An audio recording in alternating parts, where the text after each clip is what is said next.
हाँ जी दोस्तों, हमारा सवाल है 91 किलोमीटर की दूरी तय करते समय एक व्यक्ति ने देखा कि 3 घंटे 15 मिनट तक साइकिल चलाने के बाद उसके द्वारा तय की गई दूरी शेष दूरी की 8/7 थी। उसकी चाल बताएं और पॉइंट में आंसर आएगा, इन्होंने बता दिया। ठीक है, ऑप्शन भी सारे पॉइंट। तो ये सवाल कहना क्या चाहता है, एक आदमी साइकिल चला रहा था, उसको 91 किलोमीटर दूर जाना था, लेकिन जब वो जहाँ पहुंचा टाइम देखा, भाई मुझे 3 घंटे यानी सवा 3 घंटे हो गए गाड़ी साइकिल चलाते हुए, तो उसने क्या, अब इसमें उलझाने वाली बात क्या डाली हुई है कि जो डिस्टेंस बची हुई है ना, वो पेंडिंग दूरी की जो बची हुई डिस्टेंस है वो 8/7 थी। यानी सपोज करो ये डिस्टेंस है, ये डिस्टेंस है, ठीक है ना, ये डिस्टेंस है, और वो यहाँ पे पहुँच गया, यहाँ पे पहुँच गया यहाँ पे। अब वो कह रहा है कि भाई मैं ये जो मैंने डिस्टेंस तय की है ना, वो इस डिस्टेंस की 8/7 है।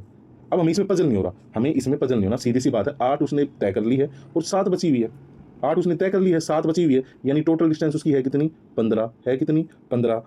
लेकिन रियल में क्या है 91, ये हमें दी हुई है, रियल में क्या है 91। अब वो कह रहा है, अब उसने 15 टोटल डिस्टेंस है, 8 उसने चल ली है, तो कह रहा है उसकी स्पीड क्या है, और इसका टाइम भी दिया है 3 घंटे 15 मिनट। 15 मिनट को आप सेकंड में बदल लो, ये ऐसे भी मतलब इसको हटा लेंगे, मिनट को घंटे में ही रख लेते हैं, तो 15 एकम 15, सॉरी ये 60 आएगा, 16 नहीं, 15 एकम 15, 15 सॉरी, यानी 3 सही 1/4 घंटे में वो 8 पॉइंट डिस्टेंस चलता है।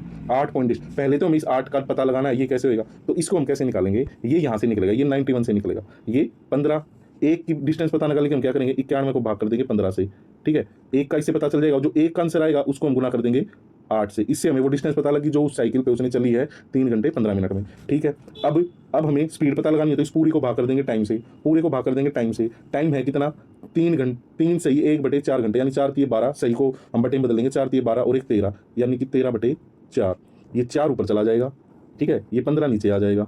अब ये बन गया हमारा सवाल, इसको मैं थोड़ा और अच्छे से लिख देता हूँ, 1 मिनट रुकिए बस।